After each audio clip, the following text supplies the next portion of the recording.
डोंगराच्या माथ्यावर हजारो सैनिक राहत होते. पण पाणी कुठून यायचं? ना पाईपलाईन, ना मोटर, ना डॅम. तरीही 17व्या शतकातील महाराष्ट्रातील किल्ले वर्षभर पाण्याने भरलेले असायचे. आज आपण पाहणार आहोत शिवकालीन किल्ल्यांची अशी वॉटर आर्किटेक्चर, जी आजच्या इंजिनियर्सलाही थक्क करते. एका किल्ल्यावर कधीकधी 2000पेक्षा जास्त सैनिक राहत असत.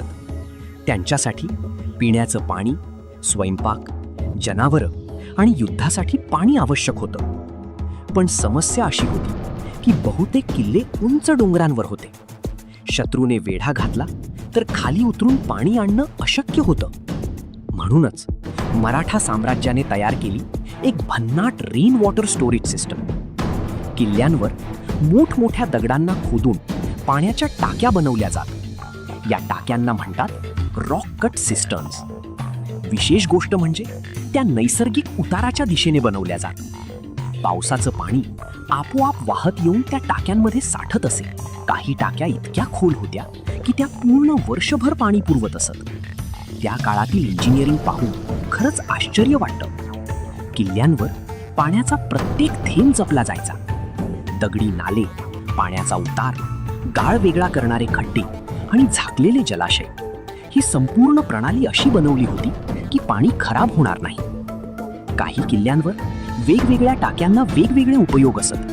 पिण्याचं पाणी वेगळं, जनावरांसाठी वेगळं आणि युद्धासाठी राखीव वेगळं. रायगडवरील हत्ती तलाव आजही प्रसिद्ध आहे. इतका मोठा की त्यात हत्ती सुद्धा पाणी पित असत.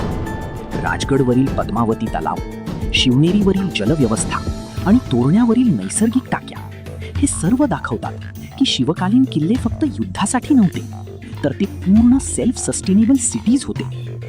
आज आपण वॉटर शॉर्टेज बद्दल बोलतो, पण 400 वर्षांपूर्वीचे किल्ले आजही पाणी साठवून ठेवतात.